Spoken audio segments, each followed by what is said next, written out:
second place. Well, that's because this fella, Sébastien Ogier, is now a massive minute and more in the lead.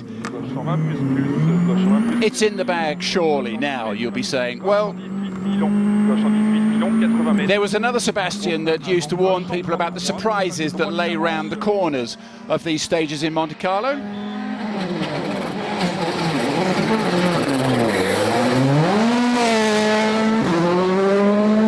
That particular Sébastien won this event 7 times. So no, it's not in the bag just yet for Sébastien Ogier.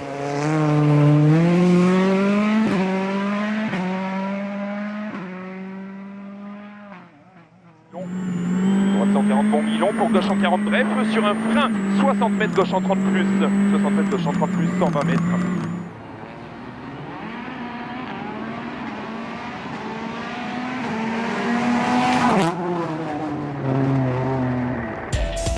So Sébastien Ogier flexing his muscles, winning the stage and extending his lead to more than a minute. Chris Meek beating Brian Bouffier, but not by enough to trouble the Frenchman. Fascinating fight at M Sport, the only mover, Mikko Hirvonen, who takes 6th from his new teammate Elvin Evans. 2 more stages to go, both of which will be in the dark and through the snow. It's typically treacherous Monte next.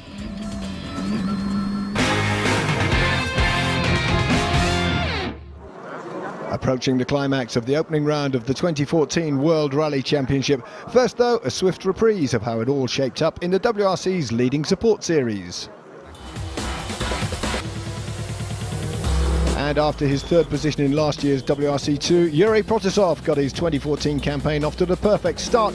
Despite a puncture in stage 7, the Ukrainian went on to take maximum points from the season opener. Another man making a return to the WRC2 this season, Italian Lorenzo Bettelli. He picked up his best result in the series, beating his 3rd place in Sardinia last year, going one step further with a 2nd here in Monte.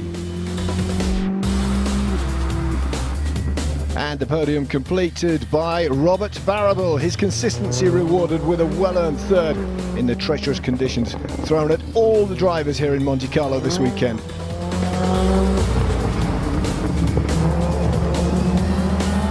So in the standings, the early pace setter is Yuri Protasov, who finishes 2 minutes ahead of Bertelli. Barrable completing the top 3 a further minute and a half back. OK, we return now to the main event, and John.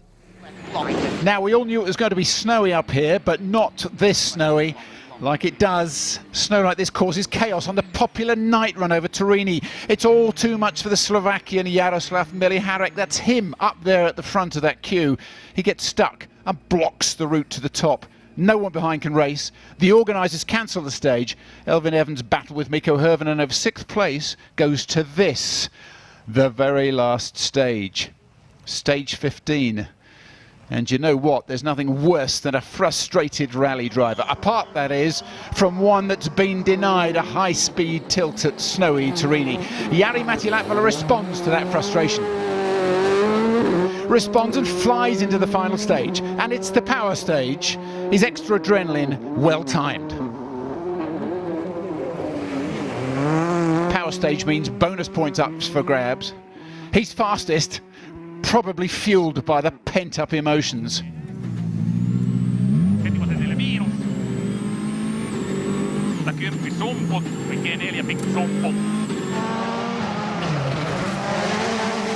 No snow to block him here.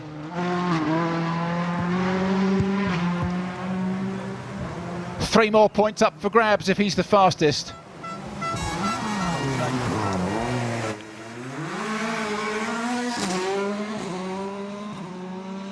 All he has to do is match that time in green set by Mikkelsen, and he does. As things stand, you're gonna win this power stage. Just how hard were you pushing? I tried to push a bit hard, but you know, there was a lot of standing water. I had problems with my lights in the beginning of the stage. All the lights didn't come on.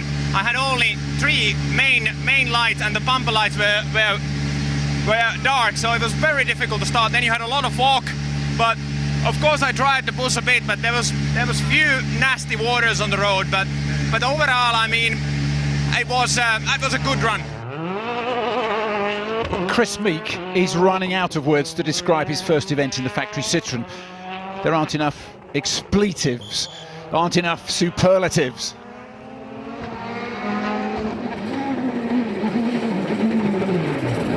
But right here, this is the time to dig deep.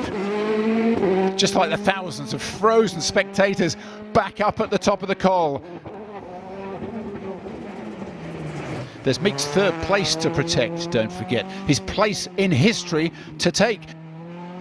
But this is a crazy, crazy day in the history of this event, but it must not compromise Meek's efforts.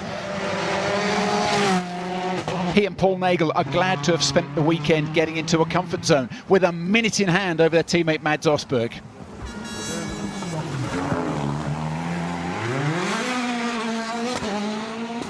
But he breaks the timing barrier at the end of the stage and takes what will be the third fastest time of the night.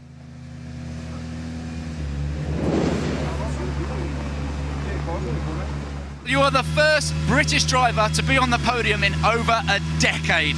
How are you feeling? This rally's just been so crazy. Torini, my God, I never witnessed anything like it.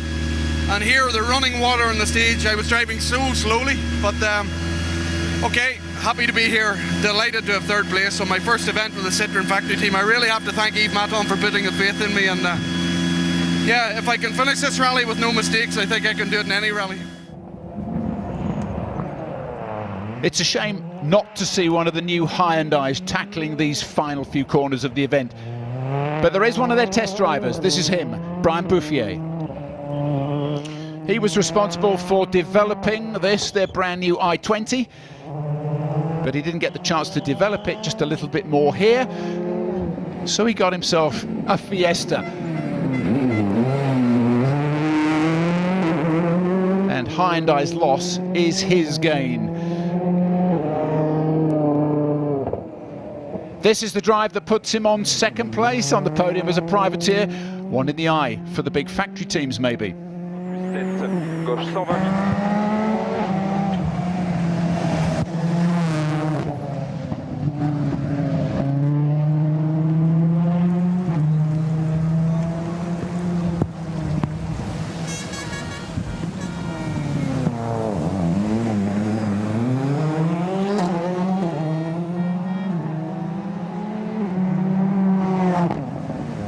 Bouffier's stage time not good enough to eclipse Latvala on the power stage.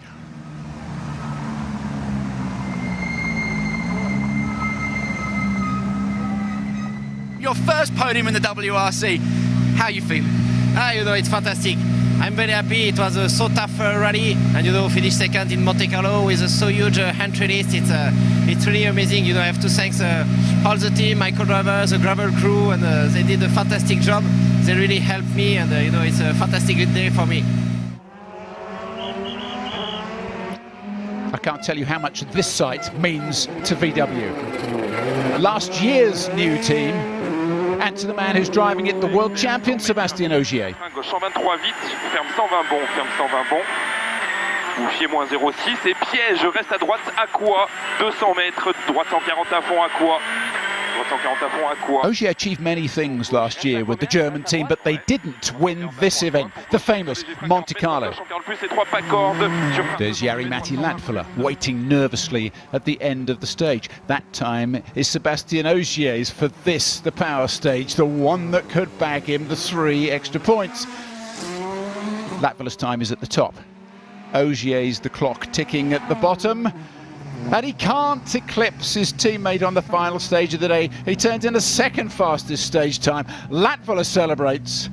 Chris Meek joins in from Citroën. And Ogier will join them later to celebrate his rally win.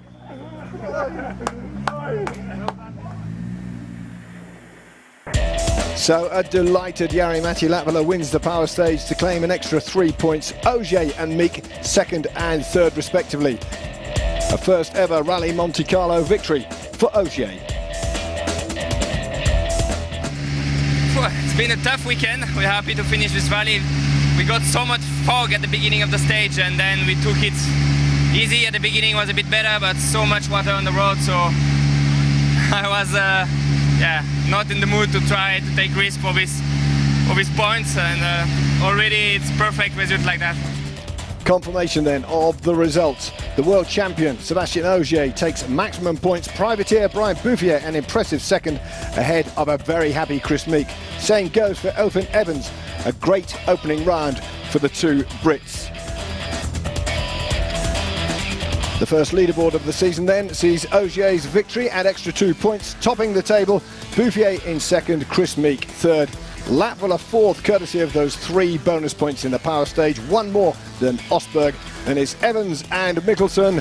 WRC2 winner Protosov with a point, completing the top 10. In the manufacturers, VW heads straight to the top, 4 points clear of Citroën, but they'll be delighted with the performance of their new driver lineup.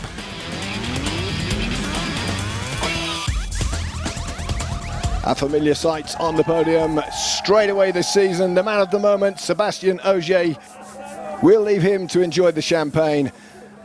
And thank you for watching what's been an extraordinary opening round to the 2014 season. From John Desborough and myself, Kevin Piper, thanks for watching. We'll see you next time out in the snow of Sweden.